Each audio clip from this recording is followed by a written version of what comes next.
안녕하세요. 클래식카를 사랑하는 남자 클카남입니다.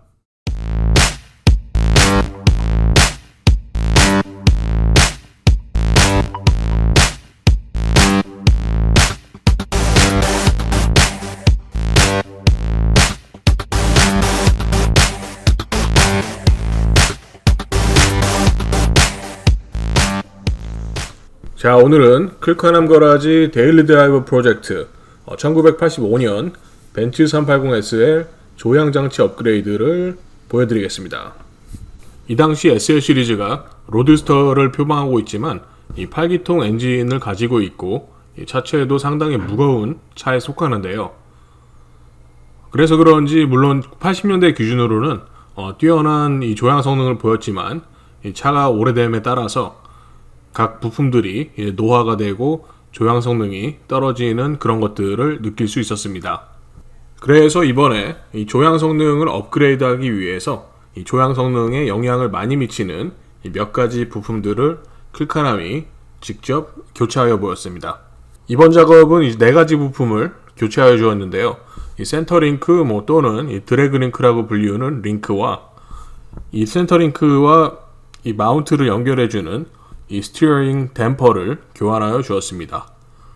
또 이 피트암 부싱이라고 이 피트암 피벗이죠.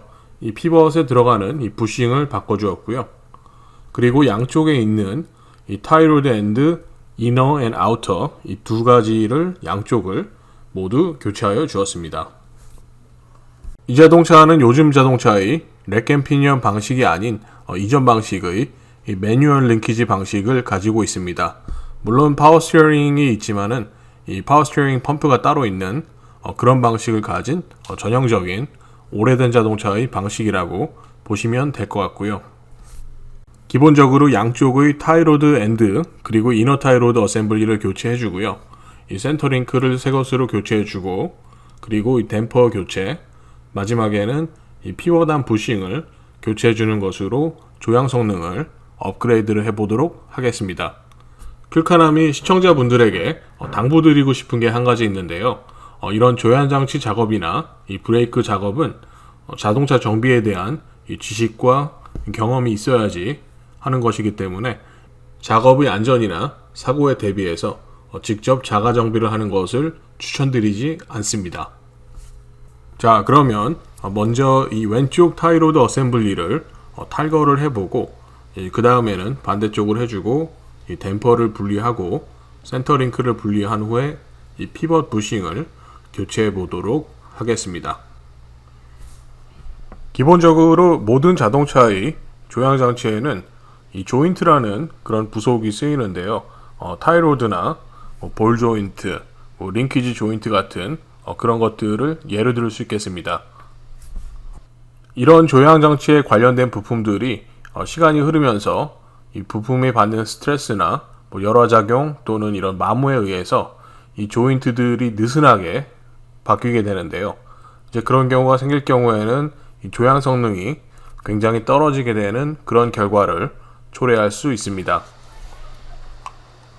대부분의 조인트는 이 고무 부츠로 보호가 되어 있는데요. 이 시간이 지남에 따라서 열화가 되면서 고무 부츠가 이제 부식이 되는 그런 경우가 자주 생깁니다. 조인트 안에는 이 그리스가 채워져 있는데요. 이 고무 부츠가 이제 망가지기 시작하면은 이 도로에 있던 이 먼지나 이물질 등이 안으로 들어가서 이 마모를 더욱더 빨리 시키기 때문에 이런 찢어진 부츠가 있으면은 가급적 부품을 교체하는 것을 추천합니다. 조향장치 조인트를 탈거하는 툴은 몇 가지가 있는데요. 오늘은 간단한 툴을 사용해 봤습니다.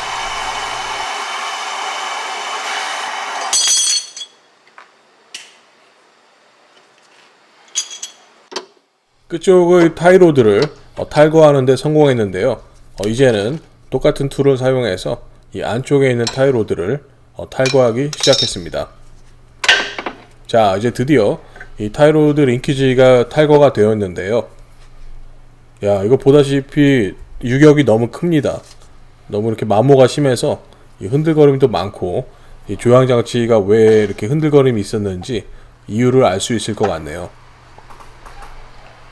조향장치 링크들을 바꿔준 후에 전문적인 얼라이먼트를 받을 건데요. 전문적인 얼라이먼트 서비스를 받기 전까지 이전의 타이로드의 길이를 줄자로 재어서 얼추 비슷하게 맞추어 주었습니다. 물론 이런 경우에는 이제 토우 인이나 이제 토우 아웃 같은 경우가 발생을 당연히 할 수가 있는데요. 오차 범위가 적기 때문에 이 근거리에서 운전하는 거는 문제가 없을 거라고 생각합니다. 개인적으로 클래식카를 소유하고 이 운전을 한다면은 물론 이 외관적인 이 피니싱도 굉장히 중요하지만 이 가장 먼저 확인을 해야 될 것은 이 조향장치나 이 자동차 운행에 필요한 그런 부분들이 아닐까 싶은데요. 토크렌치를 사용해서 이 팩토리 매뉴얼 스펙에 맞추어서 이 토크를 알맞게 조여 주었습니다. 자동차의 샤시 부품에 관련해서는 특히 조향장치는 이제 토크 스펙을 꼭 맞춰주는 것을 강력히 추천드리고요. 자, 이제 왼쪽과 마찬가지로 오른쪽 타이로드 어셈블리도 탈거 후 새 것으로 교체하여 주었습니다. 탈거한 스티어링 댐퍼인데요.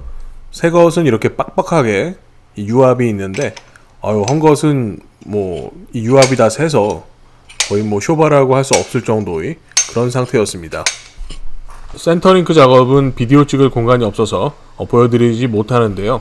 아무래도 이 바닥에서 작업하다 보니까 리프트가 있으면 좋았을 텐데 비디오를 찍지 못했습니다. 지금 보이는 부품은 이 피트암 부싱 샤프트인데요. 이 샤프트는 이 파워 스티어링 링키지와 연결이 돼서 이 차체에 마운트가 되어 있는 그런 피벗 포인트 중 하나입니다. 조향장치 링크 중에서 운전대와 직접 연결되는 그런 역할을 하는 부분이기 때문에 이 고무 부싱들이 낡아서 헐거워지거나 이런 유격이 생겨서 플레이가 생기면은 운전대까지 플레이가 오는 그런 현상을 만들 수 있는 부품 중 하나입니다. 서스펜션에 관련된 부품들과는 다르게 이 조향장치 부품들은 항상 이 세트로 모든 것을 작업해 주어야 이 조향 성능이 좋아짐을 느낄 수 있고 또 한 번에 작업을 할 수 있기 때문에 작업이 편한 그런 이유가 있습니다.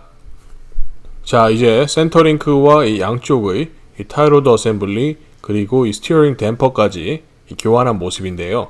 이제 본격적으로 이 피트암 부싱을 교체하는 작업을 해보려고 합니다.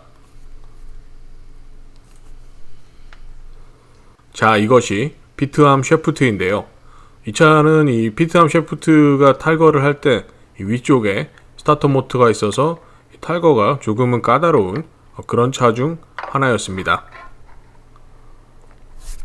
이 차가 85년식이니까는 벌써 상당히 오래된 차인데요.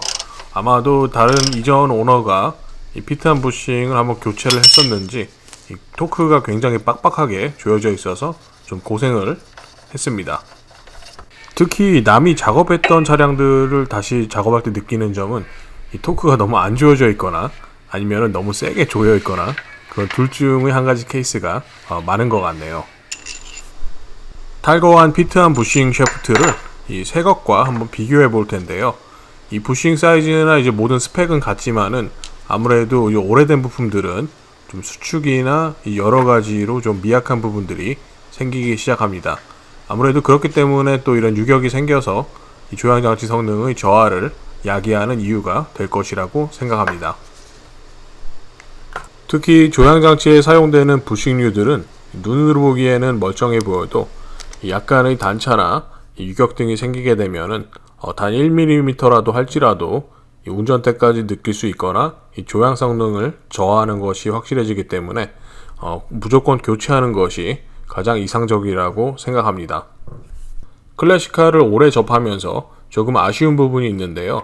어떤 부분이냐면은 이런 자동차를 리뷰하시는 분이나 어느 정도 신차의 전문가이신 그런 분들도 이 오래된 차를 운전해보고 조향 성능이 많이 안 좋다는 평가를 하시고 이제 승차감도 안 좋다고 하시는데 아무래도 이 클래식카라는 것이 오래된 차이기 때문에 이런 프론트 엔드 이 조향 장치 부품이나 서스펜션 부품의 교체를 통한 차와 아닌 차의 승차감은 하늘과 땅 차이라고 생각합니다. 그렇기 때문에 이제 전문적으로 자동차를 리뷰하시는 분들도 이런 정비적인 차원에서의 업그레이드를 컨디션을 이해를 하시고 리뷰를 하시는 것이 좋다고 생각하고요. 토크 스펙을 맞춰주고 작업을 끝내도록 하겠습니다. 오늘 들린 곳은 이 집 근처에 있는 이 타이어 샵인데요. 이곳에서는 이제 타이어 샵과 뭐 경정비, 뭐 얼라이먼트 이제 그런 서비스들을 하는 샵에 왔습니다. 70년대 이후 차들은 일반적인 샵에서도 얼라이먼트가 가능하기 때문에 어떤 전문적인 샵은 갈 필요는 없습니다.